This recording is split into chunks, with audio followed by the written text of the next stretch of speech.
இன்றைக்கு நாம் தியானிக்க இருக்கிற வசனம் சங்கீதம் 112 அதிகாரம் 1வது வசனம். அல்லேலூயா, கர்த்தருக்கு பயந்து அவர் கட்டளைகளில் மிகவும் பிரியமா இருக்கிற மனுஷன் பாக்கியவான்.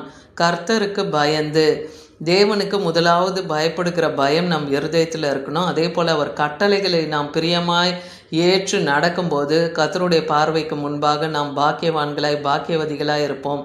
ஏன்னா கர்த்தருக்கு பயந்து அவர் வழியில் நடக்கிறவன் எவனோ அவன் பாக்கியவான். அவர் வழிகள் எதெல்லாம் நமக்கு போதித்து கற்றுக் கொடுத்துருக்கிறாரோ அதன்படி நாம் நடக்கணும்னு சங்கீதம் 128:1 பார்க்குறோம். லூக்கா 1:50 அவருடைய இரக்கம் அவருக்கு பயந்தவர்களுக்கு தலைமுறை தலைமுறை தோறும் உள்ளதுன்னு சொல்கிறார். கர்த்தருக்கு பயந்து நடக்கும்போது தேவனுடைய இரக்கத்தை நாம் பெற்றுக்கொள்ள முடியும். அது தலைமுறை தலைமுறை தோறும் அது தங்கும். ஏசாயா 50 அதிகாரம் 10 வசனத்தில், உங்களில் எவன் கர்த்தருக்கு பயந்து அவருடைய தாசனின் சொல்லை கேட்டு தனக்கு வெளிச்சம் இல்லாததினால் இருட்டிலே நடக்கிறானோ.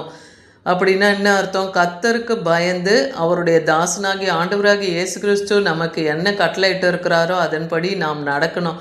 வெளிச்சம் இல்லாது இருக்கிறது என்பது என்னன்னா, கர்த்தருடைய வசனத்தை அறியாமல் அந்த வசனம் உங்களுக்குள் இல்லாமல் இருக்குதுன்னா நீங்கள் இருட்டில் நடக்கிறவங்க போல இருக்கீங்க. அதனால் கர்த்தருடைய நாமத்தை நீங்கள் நம்பி அவரை தேவனை சார்ந்து கொள்ள வேண்டியது அவசியமாக இருக்குது. அப்படி நீங்கள் இருக்கும்போது கர்த்தர் உங்களை எல்லா இக்கட்டிலிருந்தும் நீங்களாகி ரட்சிப்பார். அவர் கற்பனையின் பாதையில் என்னை நடத்தும், நான் அதில் பிரியமாக இருக்கிறேன்னு தாவீது சொல்லுகிறத பார்க்குறோம். சங்கீதம் 119:35 தேவனுடைய கற்பனைகளின் பாதை 2 கற்பனை தான் நம்ம கொடுத்துருக்காரு. கட்டளை 10 சுருக்கி இல்லையா? அது என்ன? தேவனிடத்தில் முழு இருதயத்தோடு, முழு ஆத்மாவோடு, முழு பலத்தோடு, முழு சிந்தையோடு அவரிடத்தில் அன்பு கூறு. உன்னிடத்தில் அன்பு கூறுவது போல் பிறனிடத்தில் அன்பு கூறு. இதுதான் அந்த பிரதான கற்பனையாக இருக்குது. அந்த பாதையில் நாம் நடக்கும்போது அப்போ நாம் அதில் பிரியமாக இருக்கணும். அப்படி நாம் இருக்கும்போது நம் பாக்கியவானாய் பாக்கியவதியாக இருக்கும். நம்ம தலைமுறையும் தேவன் ஆசிர்வதிப்பார். சங்கீதம் 119:47-48 பார்க்குறோம். நான் பிரியப்படுகிற உமது கற்பனையின் பேர்லே மன மகிழ்ச்சியாக இருப்பேன்னே சங்கீதக்காரன் சொல்கிறார். நான் பிரியப்படுகிற உம்முடைய பிரமாணங்களை நான் தியானிப்பேன். கர்த்தருடைய பிரமாணம் நமக்கு என்ன கற்றுக் கொடுக்கிறது, எந்த ஒரு காரியத்துக்கு நம்ம எப்படி நடக்கணுன்றது அவருடைய பிரமாணங்கள் நமக்கு போதிக்குது. நம்ம சோதிக்கப்படும் போது அவர் பிரமாணங்களை நம்ம கற்றுக்கொள்கிறோம் இல்லையா? சங்கீதம் 115 7 அதிகாரத்து 7வது வசனத்துலேருந்து வாசித்து பாருங்கள். அதாவது தேவனை அறியாதவர்கள் வணங்குகிற காரியங்கள் எப்படி இருக்குன்னா, அது கையிருந்தும் அது தொடாது, அவைகளுக்கு கால்கள் இருந்தும் அது நடவாது, தொண்டையால் அது சத்தமிடவும் மாட்டாது. அவைகளை பண்ணுகிறவர்களும் அவைகளை நம்புகிறவர்கள் கூட அவைகளைப் போலவே இருக்கிறார்கள்னு வேதவசனம் சொல்லுது. ஆனால் இஸ்ரவேலே, இன்னைக்கு ஆவிக்குரிய இஸ்ரவேலராகிய நம்மை குறித்து தேவன் சொல்லுகிறார், கர்த்தரை நம்பு, அவரே அவர்களுக்கு துணையும் அவர்களுக்கு கேடகமாக இருக்கிறார். ஆரோன் குடும்பத்தாரே கர்த்தரை நம்புங்கள். தேவனுடைய ஊழியத்தை செய்கிறவர்களே நீங்கள் கர்த்தரை நம்புங்க, அவரே அவர்களுக்கு துணையும் அவர்களுக்கு கேடகமாக இருக்கார். கர்த்தருக்கு பயப்படுகிறவர்களே அவரை நம்புங்க, கர்த்தருக்கு அவர் உங்களுக்கு துணை செய்கிற கேடகமாக இருக்கார். அதே போல் பெரியோரும் சிறியோரும் கர்த்தரை நம்புங்கள்னு சொல்கிறார். அவரை நம்பும்போது தேவன் ஒருபோதும் நம்மை விட்டு விலகவும் மாட்டார், நம்மை கைவிடவும் மாட்டார். அதே போல் தேவனையும் அவருடைய பரிசுத்த ஸ்தலத்திலே துதியுங்கள், ஆலயத்தில் போய் தேவனை துதியுங்கள்னு சங்கீதம் 150:1. ஏன்னா அந்த இலையில் தேவனுடைய பிரசன்னம், தேவனுடைய மகிமை அங்கே வல்லமையாக விளங்குகிறத பார்க்குறோம் இல்லையா? அவருடைய அந்த ஆகாய விரிவை பார்த்து அவரை துதியுங்கள். அதே போல் வானத்தை நோக்கி நாம் தேவனை நோக்கி துதிக்கணும், தேவனை ஸ்தோத்தரிக்கணும், தேவனை மகிமைப்படுத்தணும். வானத்தையும் பூமியும் உண்டாக்கின கர்த்தரிடத்துலேருந்து தான் நமக்கு ஒத்தாசை வரும்னு இருக்கு இல்லையா? அப்போ ஆகாய விரிவை பார்த்து நீங்கள் துதிங்கன்னு வேதவசனம் சொல்லுது. அதே போல் அவருக்கு பயந்தவர்களுடைய விருப்பத்தின்படி செய்து அவர்கள் கூப்பிடுதலை கேட்டு அவர்களை ரட்சிப்பேன்னே சங்கீதம் 145:19 பார்க்குறோம். அப்போ இன்றைக்கி எந்தெந்த ரட்சிப்புக்கு நீங்கள் காத்திருக்கிறீங்களோ அது தேவனிடத்தில் நீங்கள் அவரை நோக்கி கூப்பிடுங்க. அவருக்கு நீங்கள் பயந்து உங்கள் விண்ணப்பத்தை வைக்கும்போது அவர் உங்கள் கூப்பிடுதலின் சத்தத்தை கேட்டு உங்களுக்கு பதில் தருவேன்னு சொல்கிறார்.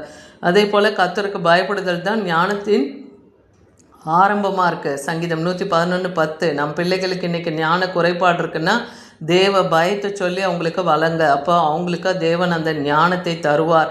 அவருடைய கற்பனைகளின்படி செய்கிற யாவருக்கும் நற்புத்தி உண்டு. அப்போ நல்ல புத்தி எங்கேருந்து தான் வருது? தேவனுக்கு பயப்படும் போது அந்த ஞானமும் அந்த நற்புத்தியும் தேவன் தருகிறார். அப்போ அவர்களுக்கு புகழ்ச்சி என்றென்றைக்கும் நிற்கும். அப்போ தேவன் கொடுக்குற ஞானம் நற்புத்தி உங்கள் பிள்ளைகளுக்கு இருக்கும்போது அவர்களை தேவன் புகழ்ச்சியாக வைப்பார். சங்கீதம் 147:1 பார்க்குறோம், கர்த்தரை துதியுங்கள், நம்முடைய தேவனை கீர்த்தனம் பண்ணுங்கள். அப்படி கீர்த்தனம் பண்ணுகிறது தான் நல்லது. துதித்தல் இன்பமும் ஏற்றதுமா இருக்குது. தேவன் துதிகளுக்கு மத்தியில் வாசம் பண்ணுகிறவர், அவர் துதிக்கு பாத்திரர், அவர் துதிகளில் மகிழ்கிறவர். அவரை துதித்து நீங்கள் பாடி மகிமைப்படுத்துங்க. அவர் நாமத்தை சொல்லி சொல்லி துதிங்க, அவர் செயல்களை சொல்லி துதிங்க. அப்போ தேவன் உங்களுக்கு இறங்குவார். அதே போல் சங்கீதம் 119:16 பார்க்குறோம், உமது பிரமாணங்களில் நான் மகிழ்ச்சியாக இருக்கிறேன், உமது வசனத்தை நான் மறவேன்னே சங்கீதக்காரன் சொல்கிறார். அவருடைய பிரமாணங்கள், அவர் கொடுக்குற அந்த பிரமாணங்கள் மேலே நம் மனமகிழ்ச்சியாக ஏற்று அந்த வசனத்தை மறவாது நாம் காத்து கொள்ளுகிறவர்களாக இருக்கணும். அதே போல் திரளான செல்வத்தில் நாம் களி கூறுகிறத பார்க்கலாம். கர்த்தருடைய சாட்சி, அந்த வழியிலே நாம் களி கூறுகிறவர்களாக இருக்கணும். வேதத்தில் எவ்வளோ சாட்சிகளை நாம் பார்க்குறோம், உங்கள் வாழ்க்கையை நம்ம பார்க்கணும் இல்லையா? செம்மையானவர்களை நோக்கி பாருங்கள் நேர்க்க, அவர்களுடைய முடிவு எப்படி தேவன் சமாதானமாக வைத்திருக்கிறாரோ அதை போல் இன்றைக்கும் நாம் அவர் செம்மையான வழிகளையும் செம்மையான சாட்சிகளையும் நாம் நோக்கி பார்க்குறவர்களாக இருக்கணும். இது சங்கீதம் 119:14 பார்க்குறோம். 119:70 72 வரைக்கும் வசனங்களை வாசித்து பாருங்கள்.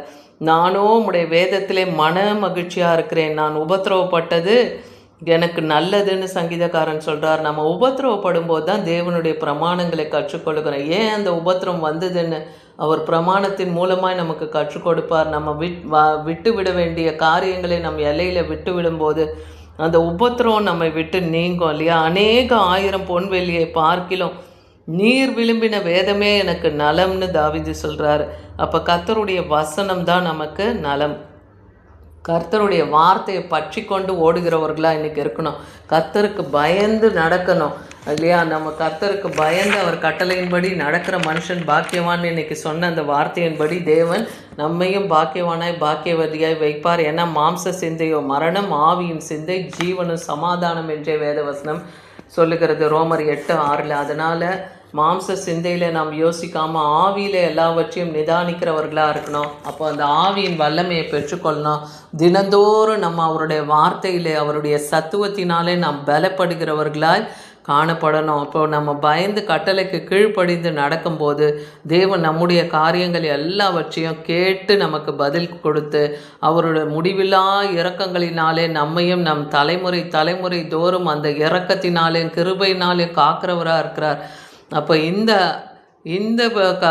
அவருடைய காரியத்தை, இந்த அன்பை நாம் ருசி பார்க்கணுன்னா கர்த்தருக்கு பயந்து அவர் கட்டளையை நாம் கை கொள்ளுகிறவர்களாக இருக்கணும். ஆமீன்.